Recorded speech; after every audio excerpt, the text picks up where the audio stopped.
আজকের দিনটা ছিল একদম আলাদা, অন্য দিন থেকে একটু ভিন্ন ভিন্ন ধাঁচের ছোঁয়া। এই জন্য বললাম কারণ গতকাল যখন অফিস থেকে বাসায় ফিরি তখন কিন্তু কোনো গরু কিচ্ছু ছিল না। আর আজ কিন্তু রাস্তার মধ্যে কোরবানি গরু দেখতে পেয়ে গেলাম। তো সবাইকে আমার ব্লগে স্বাগতম। এই সুন্দর একটা সকাল, মিষ্টি একটা সকাল, একদম বাইরে ঝিরিঝিরি বৃষ্টি হচ্ছে। আর এই সকালটা কিন্তু সবাই খুব সকালবেলা উপভোগ করতে পারে, কিন্তু অফিস যাওয়ার পথে কিন্তু একটু ঝক্কি ঝামেলা পোহাতেই হয়, বিশেষ করে যারা অফিস যায়। তো সকালবেলা ব্রেকফাস্ট করে নিচ্ছি প্রতিদিনের মতো, যেহেতু আমি সবসময় বাসা থেকে ব্রেকফাস্ট করেই বের হই।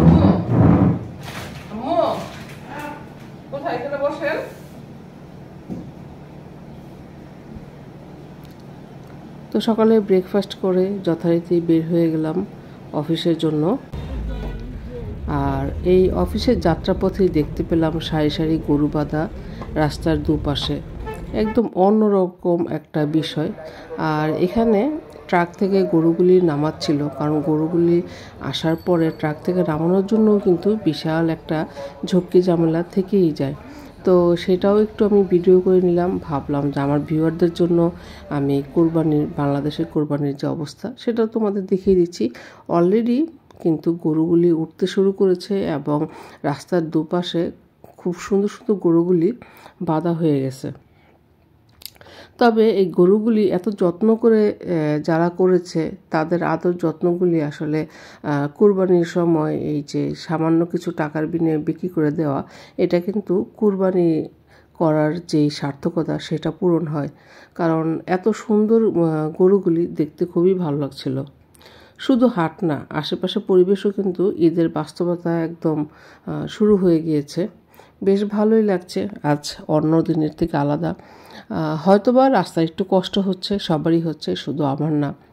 বাইরে প্রচুর লোক, তাদের সবার খুব খারাপ লাগছে, কারণ রাস্তার দুই পাশে গরু বাঁধার কারণে রাস্তায় প্রচুর জ্যাম তৈরি হয়ে গেছে। যানজটের কারণে মানুষের অফিস যেতে লেট হচ্ছে। মানুষ চেষ্টা করছে যেভাবেই হোক, কারণ এই কয়েকটা দিন একটু কষ্ট না করলে তো আর কুরবানির সার্থকতা আসে না, তাই না? তবে আমি কিন্তু ভাবিনি আজ সকালে অফিস যাত্রা এমন একটা অভিজ্ঞতা নিয়ে আসবে। রাস্তার মাঝখানে হঠাৎ করে গরুর হাট দেখে থমকে যেতে হলো, আর গাড়িগুলোও থমকে গেল।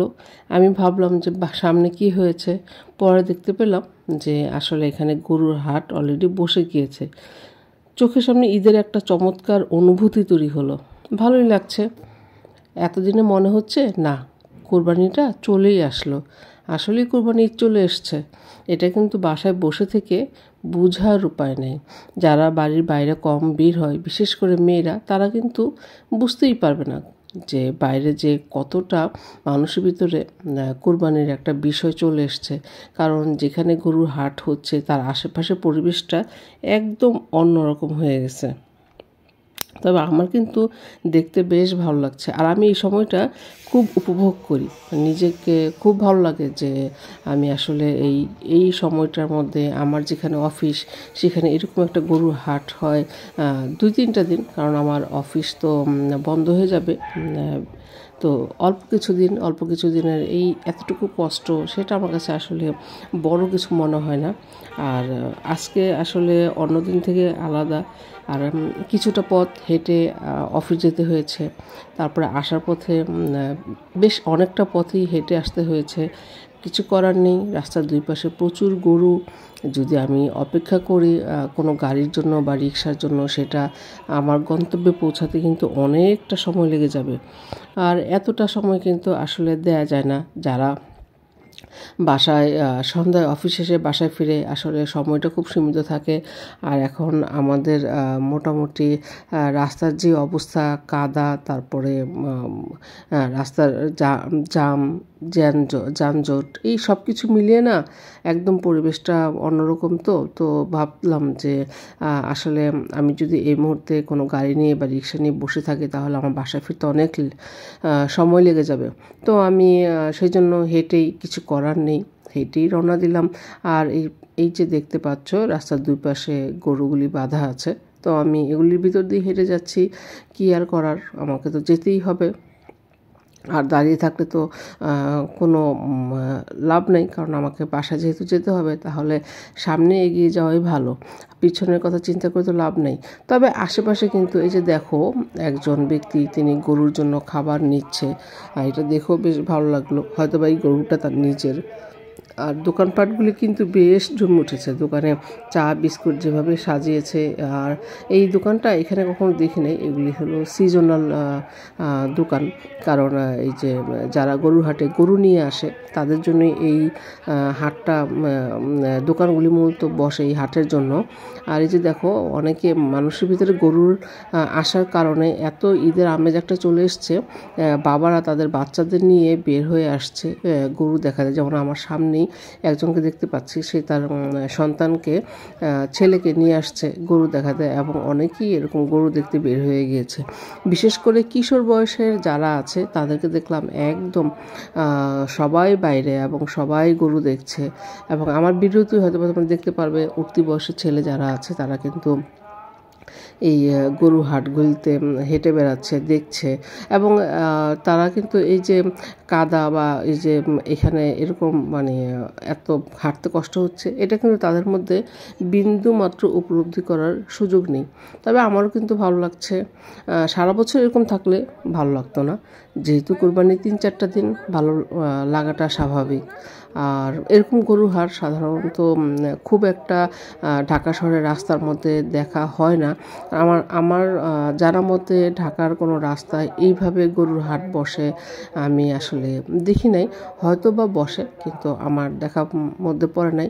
তবে এটা আমার অফিস আসা যাওয়ার যাত্রাপথ, এবং এই পথেই আমি অফিস থেকে যাওয়া আসা করি, বাসা থেকে অফিস, অফিস থেকে বাসা।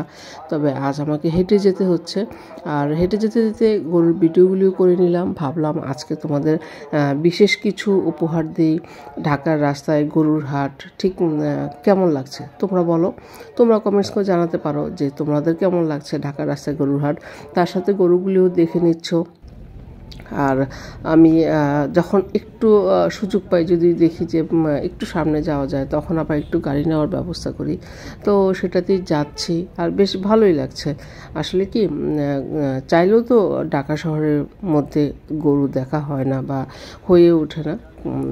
তবে আজকের ব্যাপারটা কিন্তু একদম অন্যরকম একটা বিষয় ছিল, কারণ এইবার গরু হাটটা অনেক দেরি করে বসেছে।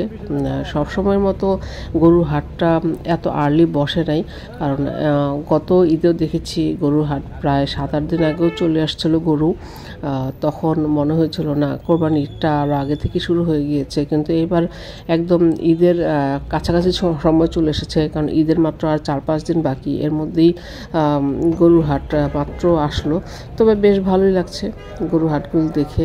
আর এই যে দেখো গরুর হাটের সাথে যারা যুক্ত বিভিন্ন কাজের সাথে, গরুকে খাওয়ানো, তাদেরকে পানি দেয়া, তাদের সব কিছু এভরিথিং করানো, গোসল করানো, সব কিছুই, তো তারা এগুলো করছে, তো তাদেরকেও দেখে বেশ ভালো লাগছে আসলে। যারা এই গরুর খামার আছে বা গরু লালন পালন করে বিশেষ একটা উদ্দেশ্যে কোরবানি দিয়ে বিক্রি করবে, তাদের কিন্তু আসলে অনেকটাই কষ্ট। কারণ গতকাল টিভিতে খবরে দেখছিলাম, একজন বলছিলেন যে তার একটা গরু আছে, সেই গরুকে সে চালের ভাত, তারপর কলা এগুলি খাওয়াতেন, এবং বলল যে 20 লাখ টাকা করে যদি 3বারও বিক্রি হয় তারপরও তার গরুর দাম আসবে না। কিন্তু কিছু করার নেই, গরুর দাম একটা কিছু হলেই হবে। কিন্তু তার মনের শান্তি যে তার গরুটা সে এতদিন লালন পালন করেছে এবং গরুটা অনেক বড় হয়েছে, এবং সেই গরুটা সে কোরবানির জন্য হাটে বিক্রি করছে। আসলে এটাই একটা মানসিক শান্তি আমাদের ইসলাম ধর্মে, বা আমাদের যে ইসলামের যে কোরবানির সার্থকতা, এটাই কিন্তু। আর দেখো মানুষের তোড়জোড়, এখানেই সবাই গোসল করছে, দেখে বেশ ভালোই লাগছে, রাস্তার উপরে গোসল করছে, আসলে কিছু করার নেই। তবে এখানে পানির ব্যবস্থা করা হয়েছে, যে কারণেই ওরা করতে পারছে। আর পানির ব্যবস্থা না করলে তো কোনো কিছুই করা যাবে না। তো বেশ ভালোই লাগলো এই গরুর হাট, আজকে আমি তোমাদের দেখিয়ে দিলাম। আর তারপর আমি হেঁটেও যাচ্ছি, অনেকটা পথ গাড়ি, অনেকটা পথ হেঁটে এভাবেই আজকে আমার যাত্রা। আর আরও 2 দিন আমার অফিস আছে, এই 2 দিনও আমাকে এভাবেই চলাচল করতে হবে। তবে আমি জানি আগামীকাল আরও বেশি কষ্ট হবে। ব্যাপারটা কি বলো তো, কারণ আগামীকাল গরু আরও বেশি থাকবে, কারণ আজকে ছিল প্রথম দিন, গরু মাত্র আসতে শুরু করেছে। আজ সারা রাত গরু আসবে এবং আগামীকাল কিন্তু গরু দিয়ে একদম ভরে যাবে। তো এই যে মহল্লা গল্লি যেগুলি আছে মহল্লা এলাকার ভিতরে, সেগুলিও কিন্তু ঈদের আমেজ চলে এসেছে, কারণ তারা একদম দোকানে বিভিন্ন জিনিসপত্র দিয়ে পসরা সাজিয়ে ফেলছে একদম প্রচুর। আর গলির ভিতরেও যেহেতু মেন রোডের উপরে গরু রাখা হয়েছে, গলির ভিতরগুলি কিন্তু প্রচুর যানজট তৈরি হয়ে গেছে। তো এগুলির ভিতর দিয়েই হাঁটছি, আর এটাই জীবন, এটাই জীবনের সার্থকতা। এভাবেই জীবনে চলতে হয়, ভালো মন্দ, হাসি কান্না, দুঃখ কষ্ট সব কিছু মিলিয়ে। সবসময় জীবনটা একরকম যাবে বা জীবনটা এক লাইনে যাবে তা তো না। জীবন কখনো বক্ররেখার মতো উপরে উঠবে নিচে নামবে, এটাই নিয়ম। আর কষ্ট না থাকলে কখনো সুখের ভাষা বোঝা যায় না। আবার সুখে যখন থাকে কেউ কষ্ট বুঝে না, তবে কষ্ট যখন পায় তখনই সুখ কাকে বলে বোঝা যায়। তো আজকের আমার এই যাত্রার পথটা আমি তোমাদের সাথে শেয়ার করলাম। আর হঠাৎ করে এই আজকের দিনের একটা নতুন অভিজ্ঞতা তোমাদের সাথে শেয়ার করে নিলাম। আর রাস্তায় মানুষজনের এত লোকারণ্য, বাজারগুলিতে নতুন করে ওরা সাজাচ্ছে ওদের দোকান, ঈদের আমেজের সব কিছু যাবতীয় ঈদের প্রয়োজনীয় জিনিসপত্র। আর তোমরা বলো তোমাদের এখানে কীরকম হাট বসে, বা তোমাদের কমেন্টস জানাও যে আমাদের এখানের এই পৌনো ঢাকার এই হাটটা তোমাদের কেমন লাগলো, আর এই গরুগুলি দেখে তোমাদের কেমন লাগলো, তোমরা কেমন হাট পছন্দ করো। তবে গ্রামে কিন্তু বড় বড় হাট হয়। তবে আমি আজ বাসায় ফিরছি, তোমাদের সাথে এটাও জানাতে পারো তোমাদের এলাকায় হাট বসেছে কিনা, আর কোন গরুগুলো আজকের ভিডিওতে তোমাদের ভালো লেগেছে নিচে কমেন্টস জানাতে ভুলবে না।